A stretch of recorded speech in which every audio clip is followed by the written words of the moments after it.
Hey, back with you on Open. We are having a great time on Wednesday Open. Gary Axelbank sitting in for Darren Jaime this morning. The Community of Hope is an outreach group from the Manhattan Church of Christ. They're helping people who are homeless, housing insecure, or struggling to have their needs met. Sounds familiar. We all know about it.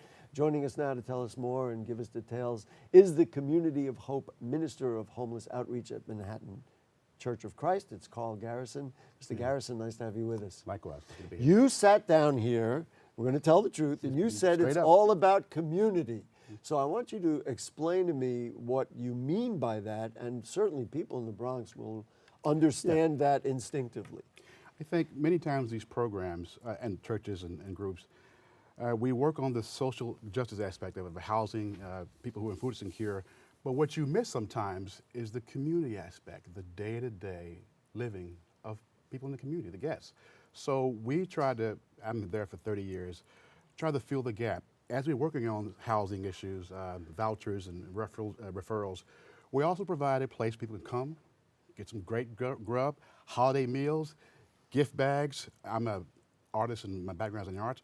People perform, people see movies, and we do showers, clothing, but it's a community. Every single week. And I think that's the missing piece, because if you have that, that's community piece, you work on the other piece simultaneously at the same time. Sometimes the most ordinary things are the most profound and the things that work the best. You know, we talk about, we did our segment with the Department of Health and talked about drug abuse. A lot of times it's just creating that community and that support group, and then all of a sudden your gang problem is less, your opioid problem is less. It's funny how that works. It's amazing. It's amazing. I mean, we have guests. I mean, I'm there 30 years, so I've seen guests come and go, and when you provide community, there's a place people can come back to all the time. Yeah.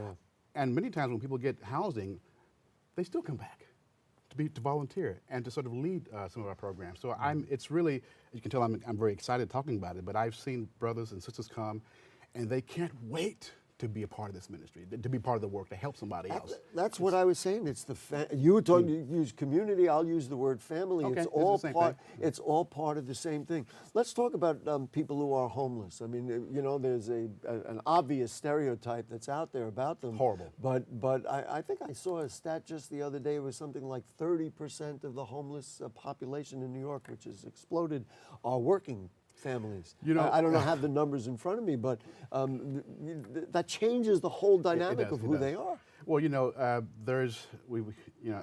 some of these terms, I like to use the terms marginalized community sometimes, because homelessness is such a stigma in that. But I get it. There are people who are street homeless. Okay. Okay. You have that component. You have people who are kind of in and out, and then you have people who have a place but they have no food.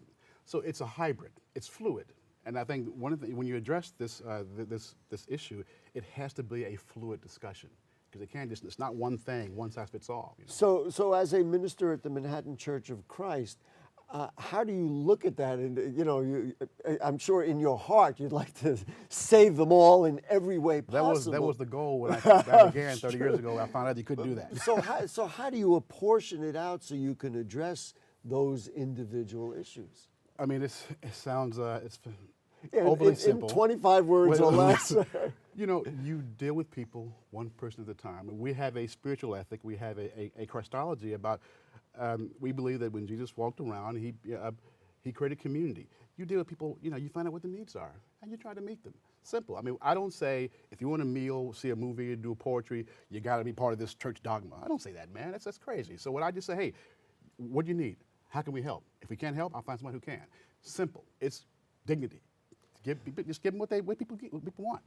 The holiday season, you know, look, we all should be doing all this stuff year round, but you do special things during the holiday season.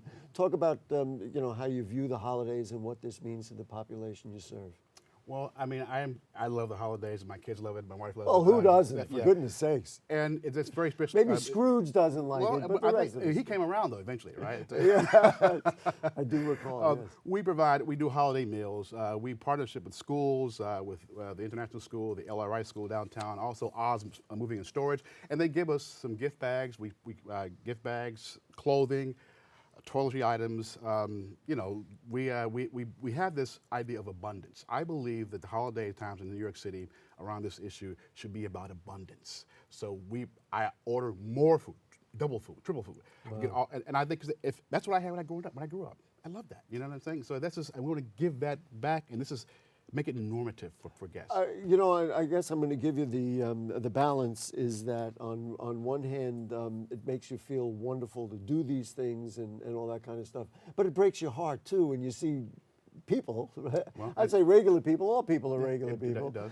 People come in and the needs are so simple: a hot Well, meal, you know, somebody to talk to, somebody to smile with the kids, give the children a gift. I mean, that stuff is fundamental. Well, I always tell our guests, we get a lot of volunteers around the holiday season. We got 80, 90 volunteers. You know, when you're That's a lot. It's a lot, but frankly. I try to manage it. We do. If your heart is being broken continually, allow that to fuel your work. So my whole thing is, I hope your heart's broken all the time.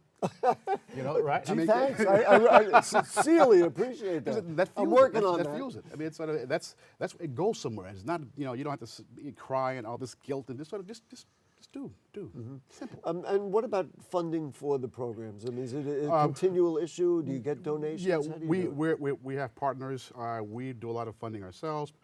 With other congregations who help buy food as well, so we kind of make it an ecumenical experience, and that sort of to me is one of the goals as well, is to make it not just a church doing something, but a community experience. I knew you were going to go back to that word. It's my word, man. community. It's my word. You know, and over 30 years, how do you measure the success? Of course, the job will never be done. We know that. But how do you measure the success? Do you see the impact? That's a good I'm question. hoping. Well, that's my job. Well, no, I think you know. Well, here's the thing. Early on, you know, I would say, okay, how many people do we bring from street to housing? But I'm finding that it's a fluid discussion. So my own heart and my own level of burnout.